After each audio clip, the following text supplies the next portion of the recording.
Gosh. Hi, everyone. How are we? Good. Wow, you guys are like so far away over there, but hello over there. Hi. Who just said hi? I said hi. Hi, Nathan. Hey, everyone.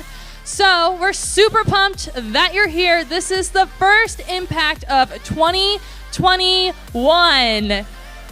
And you guys are excited. We had Elevate on Sunday and they were so tired. I was like, hi, and they just stared and it got really awkward and I felt super uncomfortable. But, you know, early mornings. But we're super glad that you are here and we have some quick, not really announcements, they're rules and you already know them, but we're just gonna run by them real quick. So remember to stay socially distant. It's the same graphic, you know, stay 2.5 pigs apart, which I don't know, do any of you have pigs? You want a pig? I feel like a teacup pig would be kind of cute, but then I feel like I would accidentally step on it and feel really bad, and it'd just be a whole awkward situation. But anyway, stay 2.5 pigs apart, and then make sure you keep your masks on. You want to cover your nose and your mouth the entire time, even when we're in small groups. And if you get a little cold, I mean, you can, if you bring a second mask, you can like use it as, what are those things called? Ear covers? Ear muffs? A muff? Okay, I feel like that's a topic for another time. But anyways, keep your masks on, and that's really it for rules and announcements. But we're super glad that you're here. It's nice to see all of you. And those of you online, we're glad that you're here too. They're not gonna see you, but you can turn around, you can wave. Those of you online, I don't know if you see it, but people are waving to you and they're glad that you're here too. So we're gonna go ahead and pray and then we're gonna get into the rest of tonight. Good? Woohoo! All right. God, I thank you so much for this time that we are able to come together both online and here in person. God, I pray for tonight's message as we start this new series to talk about vibes and just different emotions that we feel. God, I just pray that you be with us. You help us get in tune with our emotions and figure out, God, where you are at in all of that.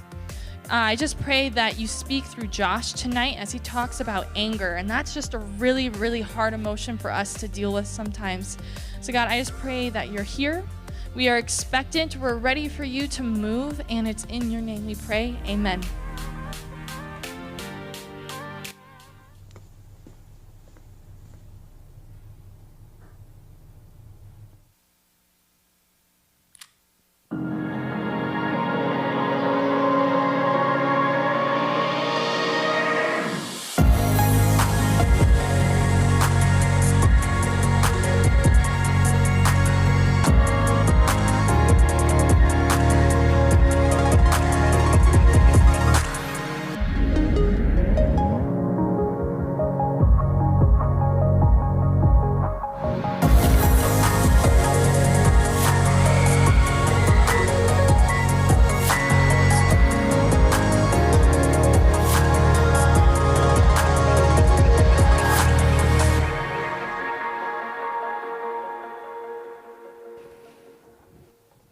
Okay, so I'm I did it. I did the thing with,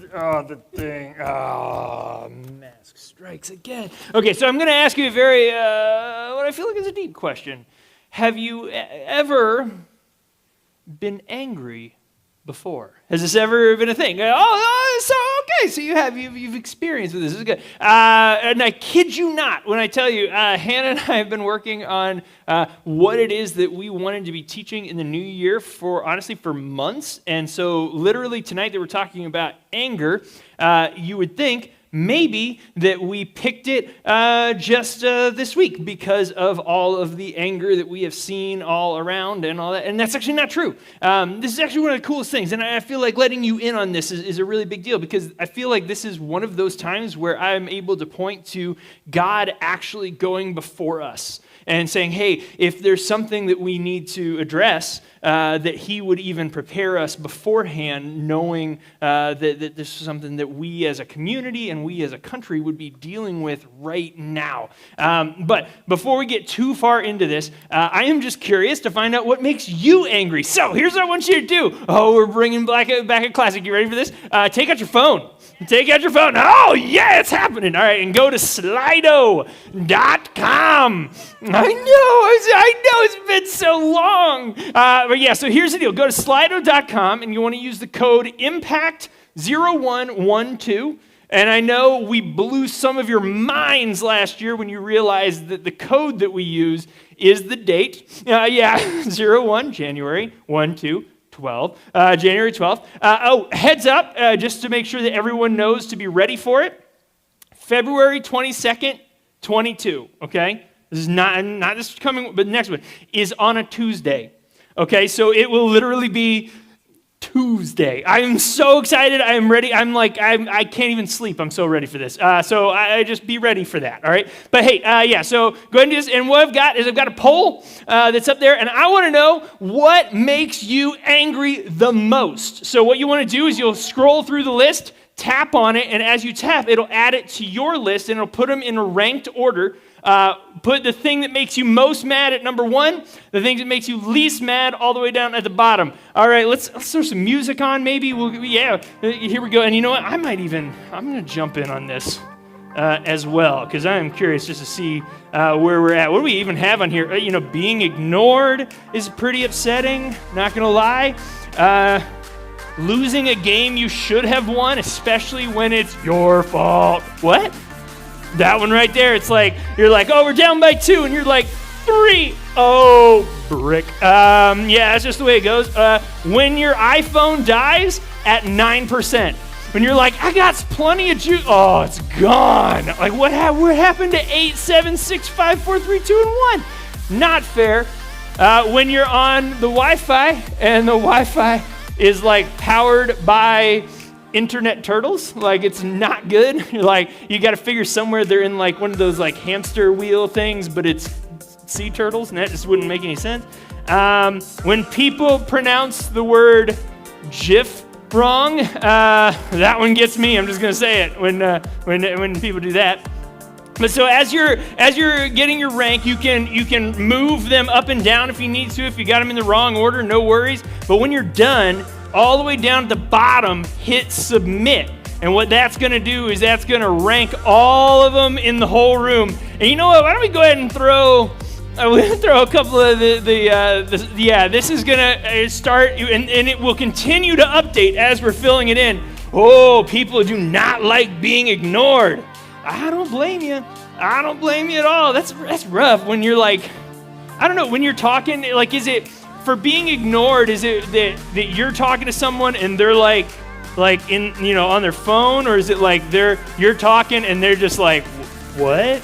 What bugs me about being ignored is when you say something and then like 30 seconds later, you're like, my favorite cupcake is sprinkles, and then later in the conversation, somebody's like, hey, what's your favorite cupcake? And you're like, what? Well, you weren't even paying attention. What is wrong? Why would you do that? All right, so we got being ignored is really taking the top. That's not bad. We got, okay, wow. Unskippable ads were on there and then gone. Oh, they're at 5 now. Okay, people chewing loudly. Is there a specific food that people chew loudly that bugs you? Apples, right? Was it? Chips? I thought you said shrimps, and I'm like, what? How loud can you chew a shrimp? I guess if it's like popcorn shrimp and it's a little crunchy, maybe you could be like, I don't know, but yeah. What?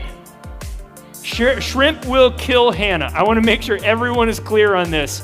Hannah Vazquez will die if she eats a shrimp. It's no good. So I don't know. That could be pretty bad. When people give you advice you don't ask for, oh man, that's when you'll be like, hey, you know what? You should never wear those shoes again. It's like, oh dang, why'd you say that? Punk? That's not even right. But people are like that. That's how they roll. Let's see, what else do we got? I'm really interested not only like in what's on the top, not being able to find your keys or your phone. How many of y'all drive?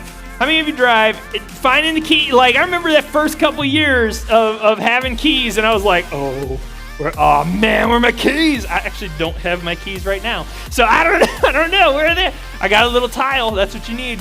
The little beep beep thing is like, I found my keys. It's good. What about let's see. Can we all just agree that we need to write our lawmakers, both at the state and national level, and get unskippable ads just done away with altogether? It's like, I do not care about, and here's the worst thing. It's the same ads over and over and over again, just over and over and over again. If you have been in any way over the past like couple weeks watching anything on like Food Network or Discovery or anything like that, Discovery Plus, who cares? Like, I mean, I'm sure it's fine. I'm sure a lot of people have worked really hard. I don't care. Like, I don't want it, and it's good. But here's the thing that kind of surprises me. It does not bug you very much that people put the toilet paper on the wrong way. This is just not a big thing for you guys. That's fair. That's totally fair. Spam texts and calls, not a big deal. You just ignore. Just over. You guys get a lot of spam texts? That, man, it's the worst. It's like every couple of days, and they're always, I'm just gonna be real with y'all. They're always about, they're like, would you like to shred 40 pounds now? And I'm like, you don't know me? Like, leave me alone. Like, I feel like it's one thing that they've intruded on my personal space, but they have judged me in a way that I do not feel comfortable with. Let's see. Oh, anybody? All right, and y'all put it at number 10, but when someone else eats your leftovers, I'm not one to hold grudges, except for when I had a roommate in college that ate my leftovers, and I never spoke to him again. But let's see. Somebody talking during a movie, meh. Getting stuck at the red lights, that's just part of driving. But being ignored, that hits pretty hard. Like, that hits home. That's interesting. Now, at a show of hands, how many of you would say that being ignored, if it upsets you a lot, but it happens often? Does this happen often? Ouch, right? Like, it does. It hurts pretty bad. Okay, all right. So this is good. Thank you for participating, for helping me to understand you a little bit better and what it's like for us to get upset. Now, I think it is safe to say that what we saw this week is a level of anger that is different than what maybe we might experience when somebody pronounces the word GIF incorrectly, or when somebody did you just try and correct me on that? What, isn't that what you just said? Somebody else correcting you? No, that wasn't even on there. But yeah, it's that sort of thing. When people do stuff like this, it gets under your skin. And I feel like we have created a number of different ways to make it sound better than just saying we're mad about stuff or that we're angry, right? We are we're perturbed. We are a little something gets under our skin. And then we try to soften it. We try to make it sound like it's not as big of a deal, but really, all of those things, being annoyed or being a little put off, you start really boiling all that down. It's really just that we're mad. Right, we get mad, and you can get mad to all kinds of different degrees. And I feel like what we saw on Wednesday was I think we saw people get mad, get angry in a way that it turned in a way that not a lot of people were expecting it to turn. And that's where, it almost feels a little foreign, except for those of us that would ever say that we have at times in our lives, or maybe even currently, have, anger issues. I will be the first to tell you, I'm just open book, all right? Trying to be. There have been times in my life that I have really dealt with significant anger, and not even always over big things. The only time that I ever punched my brother in the face. And to this day, I still have to wrestle with whether or not he deserved it. And I'm going to be honest, I still find myself on the side of saying, yeah, maybe. He called me stupid. And I was like, dude, and I know that sounds like such a lame thing to get upset about, because here's the thing, he and I share the same genetic code. It's not like, I'm just saying anything. Here's the thing you need to know. If your brothers or sisters insult you, it's not, they're not that far, they are basically you, in just a very, very slight degree of difference. So if they're like, oh, you're ugly, it's like, well, I'm sorry, we're related. It's that kind of thing. But he called me stupid, and I was in middle school, and he was in high school, and I laid that sucker out. And then I got in so much trouble. It was not good for anyone after that was done. And little known fact, you never see this in you never see The Rock punch a guy in the face and then be like, ow, ow, ow. It hurts. It hurts significantly. Your knuckles against a cheekbone are not going to win. The cheekbone is much more, it's more dense, it's harder, it's just the way it goes. It's and then it was one of those things where I was like, your face hurt my hand. That's how upset I was. I was even trying to blame it on him that my hand hurt. Whose fault is it? It's your face. Your face's fault that my hand hurts. But even, and man, I have over the course of my life, I feel like I've gotten angry about things that did not matter, just didn't matter. You go to the store to buy one very specific thing, and it's not there. It's out. I can't believe how upset I have gotten at little stuff like that. Or when you say something, and the way that you're saying it, it just comes out wrong. Have you ever done this and then you try and correct it, and even that comes out wrong? When I was in elementary school, I was in the library. This is so bad. And I was trying to ask the librarian when I was supposed to return the book that I had just, because this is a new thing. I'm in elementary school, And I asked in front of my entire class when our dooks were boo.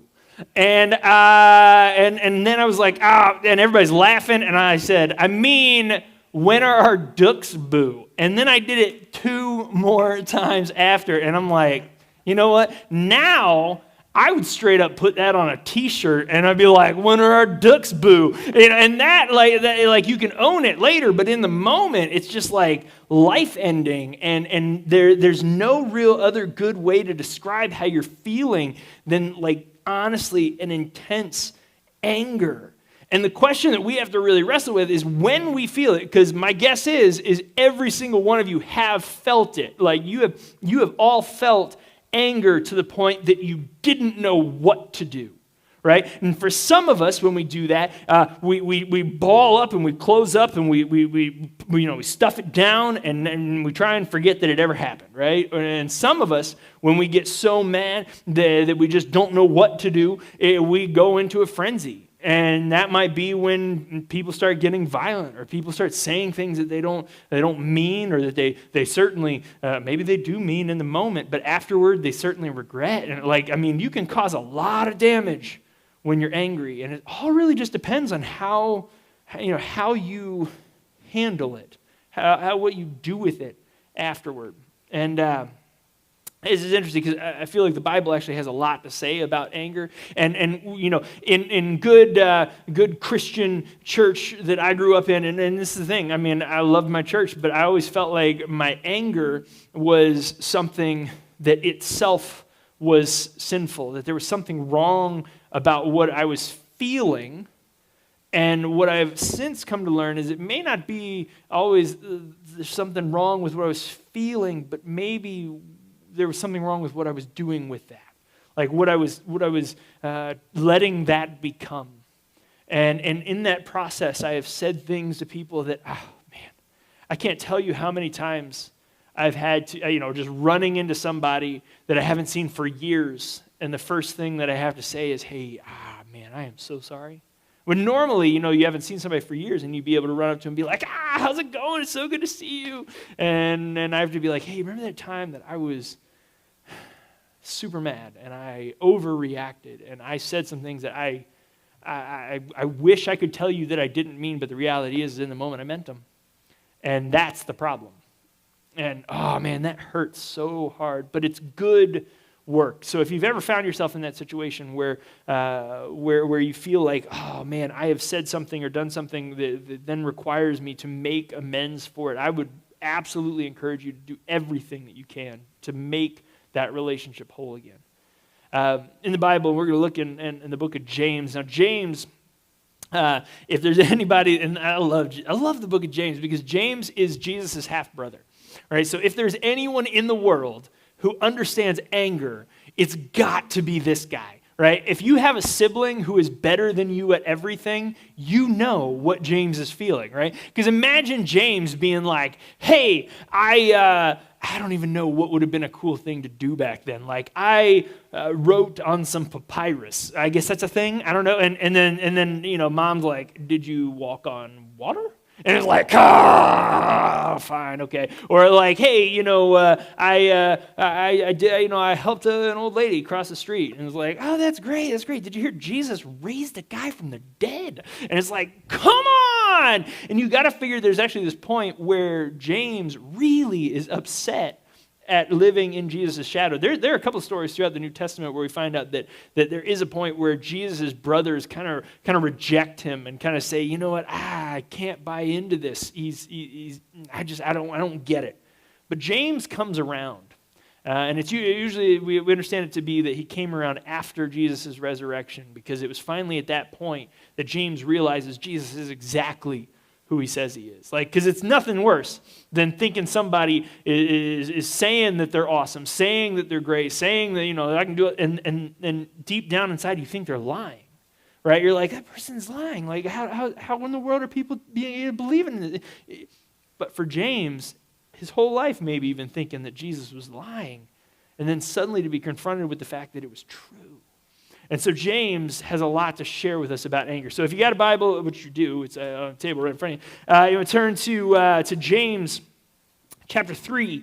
We're going to look in chapter 3 and 4. It is on page 951. If that helps you, it's close to the end, right after the book of Hebrews. And so James is writing this letter, and he's trying to help the church out, right? He's just trying to help everybody out to be able to live in harmony with each other. And he says this, starting in verse 13. He says, who is wise and understanding among you? By their good conduct, let them show their works in the meekness of wisdom. Now, this meekness of wisdom, he's saying, hey, humility. You need to be humble. Now, that's one thing I will tell you right now, that anger robs you of your humility. Like, it's really hard to be like, I am so mad, and I care about everyone else. Like, you also get this picture that you're better. That, like, I deserve to be mad. I deserve to feel this way.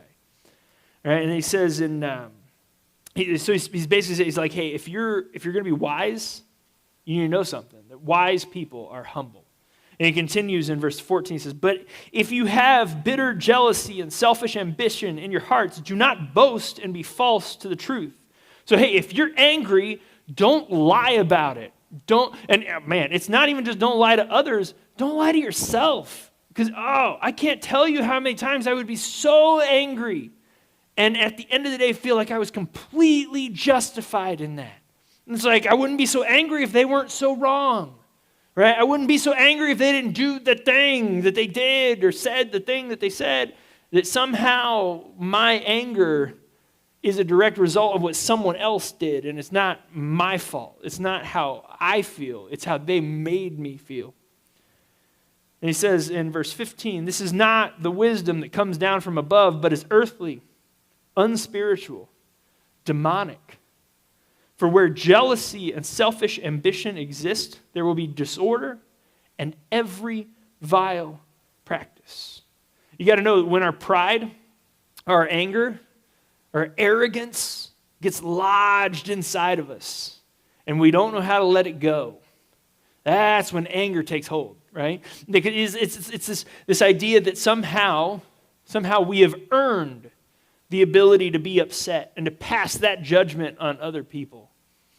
So if you skip down to James chapter 4, starting in verse 1, he says, "What causes quarrels and what causes fights among you? Is it not this, that your passions are at war within you?" Impact, I want you to hear this. When you think in your anger that it is someone else's fault, when you think that it's their arrogance, or, it could be anything. I mean, you literally could be upset about anything, but if we think that that anger is their fault, we miss a really good opportunity. We miss an opportunity to actually do something about or do something with our anger that is productive. Because as long as I think that my anger is your fault, I can't help anything. I can't do anything to make things better. You know what happens is if I think my anger is your fault and you're not fixing it, and you know what happens to me? I get more angry, and now it's double your fault. And then I'm just about to boil over. And the whole time, I'm convinced that this is because of something that someone else has done to me. Couldn't be further from the truth. He says this in verse 2. He says, "You desire, and you do not have, so you murder." Ooh. Okay, wait for a second on that one. I'm just going to say it.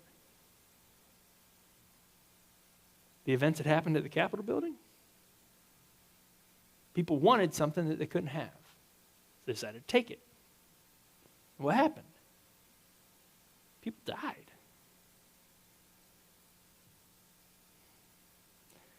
I'm not saying that every time we get angry that that's where it goes. But I think it's interesting that we're surprised when it does. Because, we use phrases like, "I'm so mad I could kill you." We say that, right? That's a thing. I could strangle. What? We say it. We admit it. But yet then we get surprised when it happens. He says, "You covet" means you want something and you cannot obtain. So you fight and you quarrel.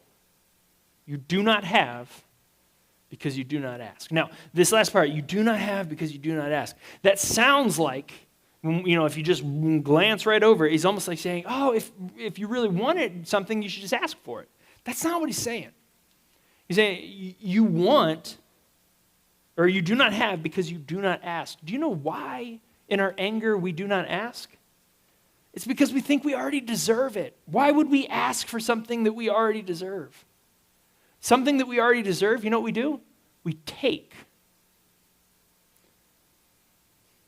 If you ever find yourself in a position where you are so angry that you are taking that which you deserve, that's a hard one to come back from. It's a hard one to come back from. And the thing is then when everything blows over and you're able to cool down, and I want to tell you, I can't tell you it's going to be every time, but I will tell you, I think you'll regret it. And if there's anything that we want you to not have to live with, it's regret. So the question is really, what do we do about it? I think it goes back to what he said at the beginning, that it's about being humble. Right? It's about realizing that we don't deserve anything, that every good thing is a gift from God, that when we say that we deserve something, it's really us putting ourselves over someone else and saying that we deserve it and they don't. We as Christ followers are called to remember our place in this world, that we are called to be servants first. And we can't do that. We can't do that if we refuse to be humble. So I want you to check out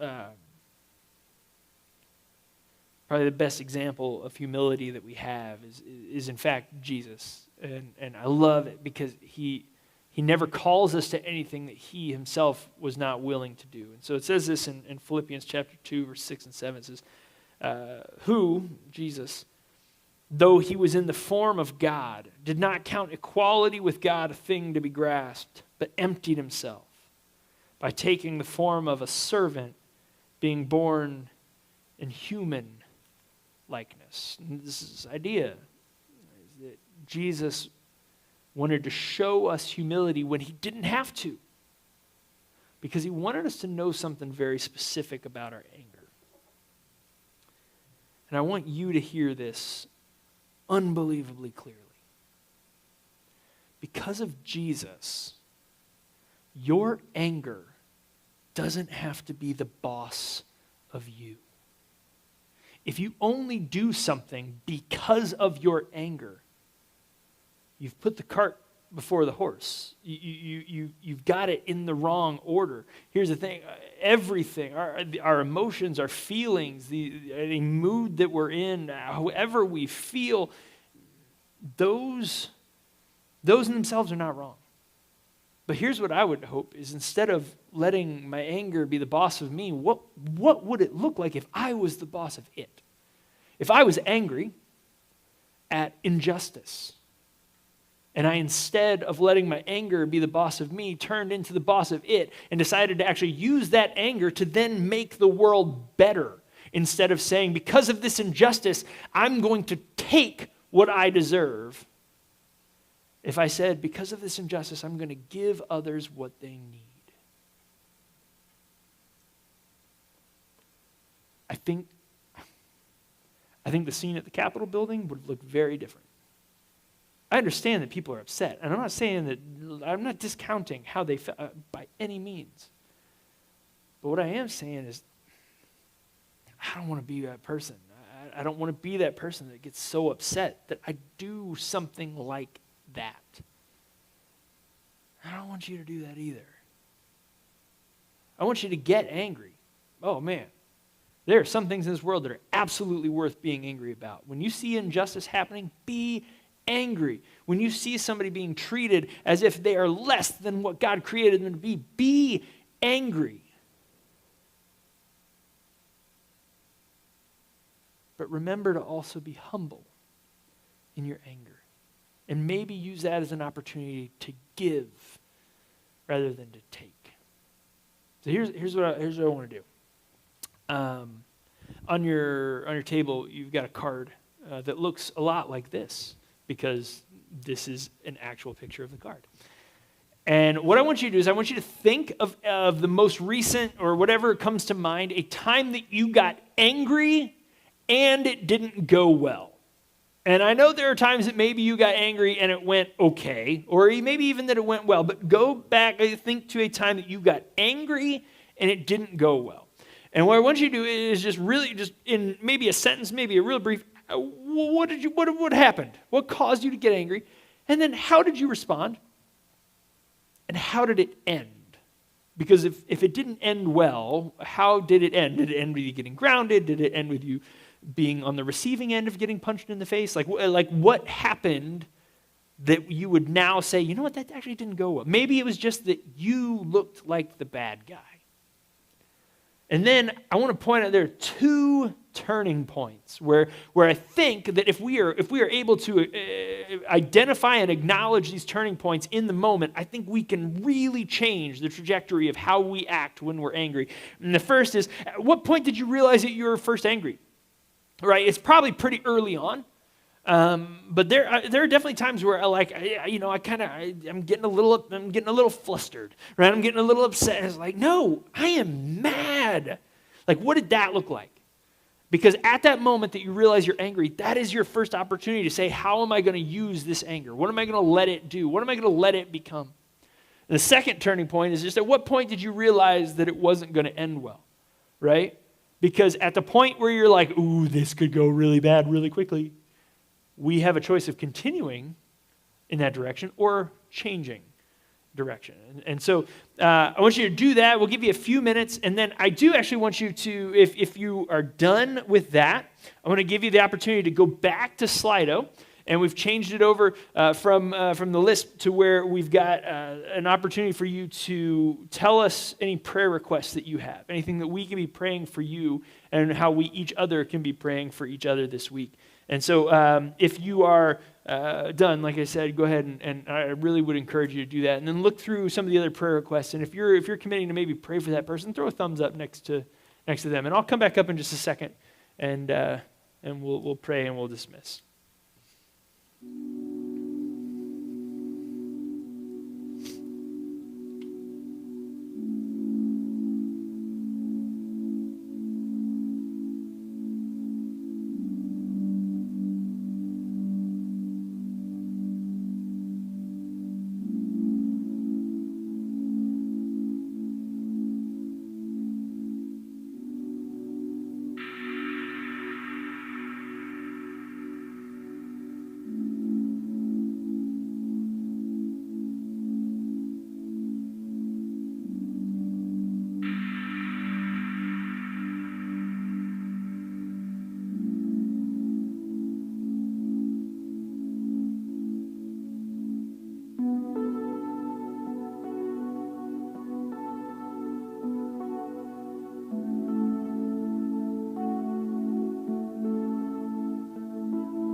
I don't want to rush you.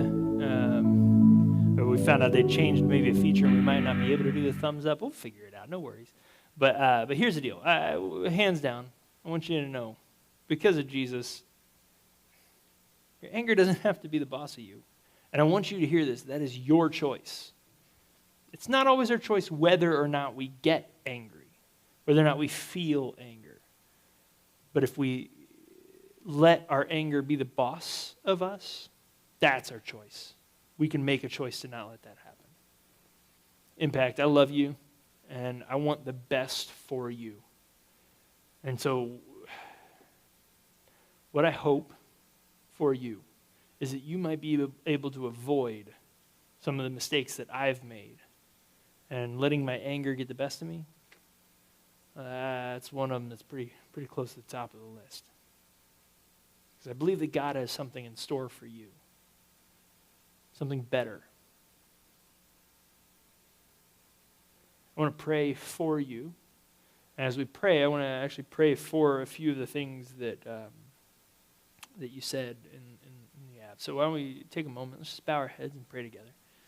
Heavenly Father, God, I want to thank you for Impact, and thank you for just the recognition that our anger doesn't have to be the boss of us, that we can choose a different way, that we can choose to use our anger as a way of giving rather than taking. We can choose for our anger to be a tool rather than our boss. Give us the wherewithal, give us the mindset, give us the awareness to be able to know when we're angry, to admit it to ourselves, and in that moment, to pivot, make a different decision. God, there's somebody in the room whose mom is struggling with her health. I pray for radical healing, that you would do what only you can do. I pray for the person in the room that needs to be able to let go of the people that aren't good for them. God, may that person, every time they look in the mirror, recognize that they are a child of God, made in your image, and that they don't have to settle for friends that might be trying to convince them that they are something different.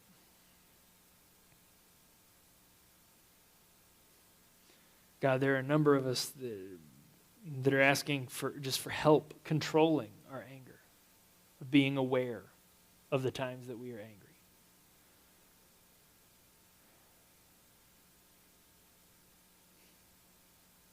God, there's some of us that are experiencing loss. Give us peace.